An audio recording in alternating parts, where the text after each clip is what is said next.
السلام علیکم دوستوں، کہا جاتا ہے کہ امن قائم کرنے کے لیے کبھی کبھی آپ کو جنگ لڑنی ہی پڑتی ہے، اور اس وقت ایران اور اسرائیل دونوں کا یہ ماننا ہے کہ ہم امن قائم کرنے کے لیے جنگ لڑ رہے ہیں۔ کل رات ایران نے اسرائیل پر 200 میزائلز داغ دیے، اور ان دونوں کی دشمنی بڑی پرانی ہے۔ میں چاہتا ہوں کسی روز ان کی دشمنی کی شروعات اور ہونے والے واقعات پر بات کروں، لیکن آج اس ویڈیو میں صرف بات کریں گے کل ہونے والے واقعے کی، بلکہ اس کہانی کا آغاز میں کروں گا 1 اپریل 2024 سے۔ 1 اپریل 2024 کو دمشق شہر میں ایران کے ایمبیسی پر اسرائیل ایئر اٹیک کر دیتا ہے، اور اس میں 13 لوگوں کی جانیں جاتی ہیں، اور ان 13 لوگوں میں 2 ہائی رینک کے میجر جنرلز موجود تھے جو ایران کے تھے۔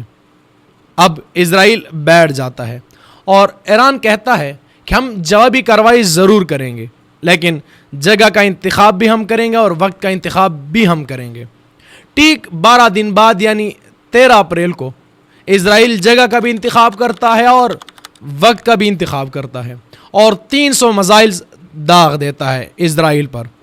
اب ان 300 میزائلز میں صرف ایک لڑکی زخمی ہو جاتی ہے، اور ہلکا پھلکا انفراسٹرکچر کا نقصان بھی ہو جاتا ہے، اور ایران اس پہ جشن مناتا ہے کہ ہم نے جوابی کارروائی کر دی ہے۔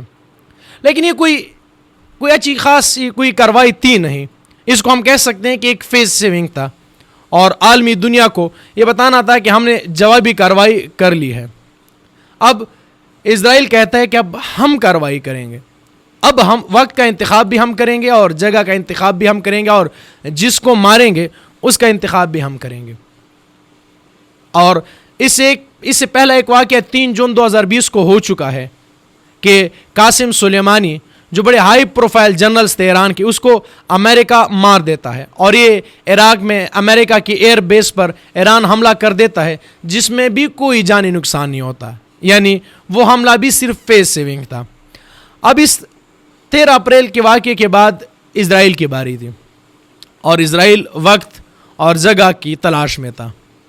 ٹھیک ایران کے سابقہ صدر کے ہلاکت کے بعد جب نئے الیکشن ہوتے ہیں اور نیا صدر منتخب ہوتا ہے، جب اس کی اوتھ ٹیکنگ سرمنی تھی، تو حماس کے جو پولیٹیکل لیڈر تھے اسماعیل ہانیہ، وہ شرکت کرنے ایران آئے تھے، اور اسرائیل نے گھس کر ایران کے اندر حماس کے پولیٹیکل لیڈر اسماعیل ہانیہ کو قتل کر دیا۔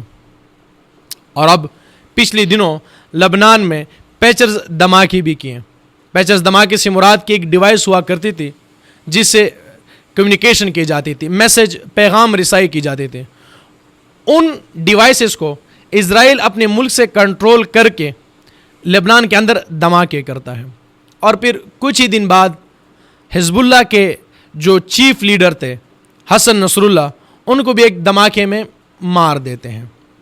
اب ایران کی باری تھی، اب جگہ کا انتخاب بھی ایران نے کرنا تھا اور وقت کا انتخاب بھی ایران نے کرنا تھا، اور وقت کل آ پہنچا۔ ایران نے دوبارہ 200 میزائلز اسرائیل پر داغ دیے۔ اب اسرائیل کا کہنا تھا کہ ہم نے ان میں سے میجارٹی میں ہم نے ہوا میں ہی اڑا دیے یہ میزائلز۔ ہماری مدد امریکہ نے کی، ہماری مدد فرانس اور UK نے کی، اور ہمارے پاس ایک ڈوم سسٹم ہے، ڈیفنس سسٹم ہے، اور وہ ڈیفنس سسٹم ایسا ہے کہ دنیا میں کسی کے پاس ویسا سسٹم موجود نہیں۔ ہماری طرف جب ہوا میں میزائلز آ رہے ہوتے ہیں تو ہم اس کو ہوا میں ہی اڑا دیتے ہیں، اور یہ سسٹم کسی اور ملک کے پاس ہے ہی نہیں۔ لیکن ایران کا کہنا ہے کہ ہمارے 90% میزائلز اپنے ٹارگٹ کو پہنچے۔ اب اس میں کتنا جانی نقصان ہوا ہے اب تک اس کی کوئی خبر نہیں۔ ہاں، ایک بلڈنگ ضرور گری ہے اور روڈ میں ایک گڈھا بھی ہوا ہے۔ اب اس واقعے کو ہم کتنا فیس سیونگ کہہ سکتے ہیں اس کا تو اندازہ نہیں۔ اس بار ایران نے تھوڑا سا بڑھ کر حملہ کیا ہے، آبادی کو ٹارگٹ کیا ہے۔ اب اس بار ایران خود بھی مان رہا ہے کہ ہمارے کچھ میزائلز ہوا میں اڑا دیے گئے ہیں، یعنی ان کا سسٹم کام کر رہا ہے۔ اور اس کے بعد ہمارے کچھ سادہ لوگ بھی جذباتی ہو گئے ہیں، یعنی ہمارے پاکستان کے لوگ، وہ یہ چاہتے ہیں کہ ہم بھی جا کر اسرائیل پر حملہ کر دیں۔ اب شاید یہ ان کی ناخبری ہے، بیوقوفی ہے، یا کچھ بھی آپ کہہ سکتے ہیں۔ خدا را آپ خاموشی سے بیٹھیے، آپ ہماری اب اتنی اوقات نہیں ہے اس وقت اگر ہم موازنہ کریں اب ہمارے ہاتھوں میں موبائل ڈیوائسز ہیں، خدا را یہ ہمارے ہاتھوں میں اسرائیل ان سے دھماکے نہ کروا دیں، ہماری جانوں پہ آ جائے گی۔ لیکن یہاں پر میں ایک چیز بڑی واضح کر دینا چاہتا ہوں، یہ میرا اپنا اوپینین ہے، یہ میری اپنی رائے ہے کہ اسرائیل ایک دہشت گرد ریاست ہے، اسرائیل ایک دہشت گرد ریاست ہے، اسرائیل ایک دہشت گرد ریاست ہے جنہوں نے ہزاروں معصوم فلسطینی بچوں کی جانیں لی ہیں، لوگوں کی جانیں لی ہیں۔ اور اگر یہاں پر ہم بات کریں کہ جو ایران اسرائیل پر اٹیکس کرتا ہے بدلے میں، جس میں کوئی جانی نقصان تو نہیں ہوتا، نہ کوئی ان کا کوئی بڑا جنرلز مارا جاتا ہے، نہ ان کا کوئی آفیشلز مارا جاتا ہے، تو یہ کوئی فیس سیونگ ہے، اپنی عزت بچانے پر ایران کر رہا ہے، یا ایران میں واقعی بھی کوئی دم ہے؟ جب ہم موازنہ کرتے ہیں ایران اور اسرائیل کا ڈیفینس سسٹم کا، تو ہمیں کچھ چیزیں بڑی فیکچول سامنے نظر آتی ہیں جس میں ایران ہمیں کمزور نظر آتا ہے۔ میں آپ کے سامنے فیکٹس رکھ دیتا ہوں۔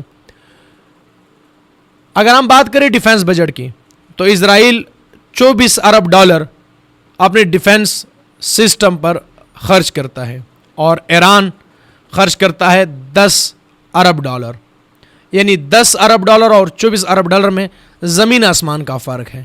یعنی جس ڈیفینس سسٹم پر زیادہ خرچہ کیا جائے گا، اوبیسلی وہ سسٹم بہتر کام کرے گا، اس میں بہت سی کوالٹیز ہوں گی جو 10 ارب خرچ کرنے والے ڈیفینس سسٹم میں نہیں ہوں گی۔ پھر اگر ہم بات کریں فائٹر جیٹس کی، تو اسرائیل کے پاس 241 جیٹس ہیں اور ایران کے پاس 186 فائٹر جیٹس ہیں۔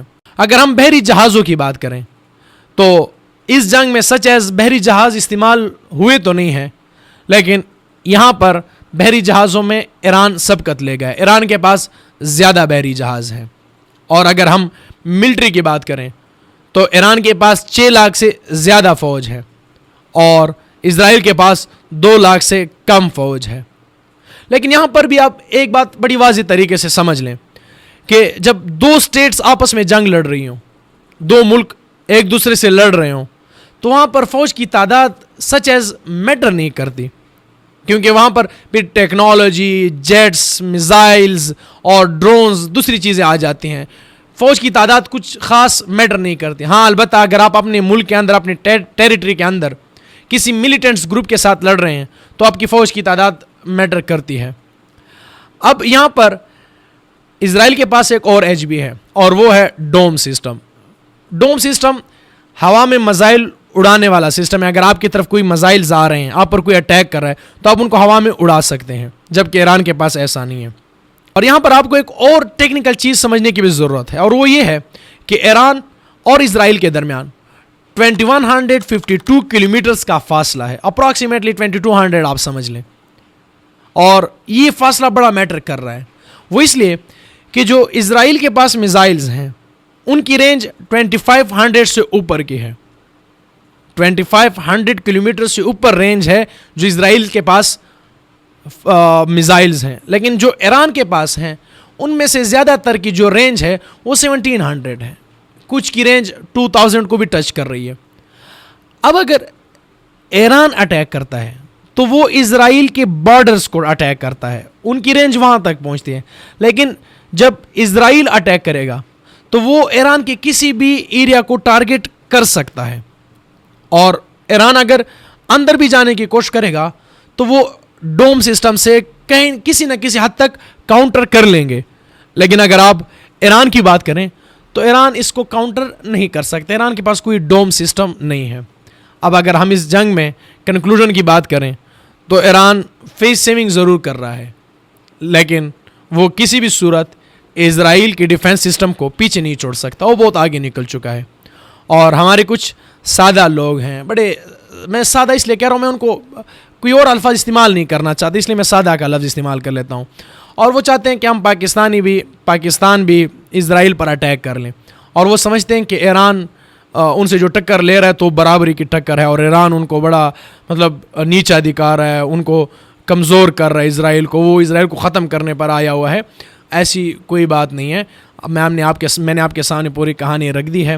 اب اس کہانی کے بعد بھی اگر آپ کو لگتا ہے تو پھر شاید آپ کے لیے پھر سادہ کا لفظ استعمال نہیں ہو سکتا، آپ کے لیے پھر شاید کوئی اور ہی لفظ استعمال کیا جائے گا، کہ اگر یہ چیزیں سمجھنے کے بعد بھی آپ کو لگتا ہے کہ نہیں پاکستان یا ایران اسرائیل کا مقابلہ کر سکتے ہیں.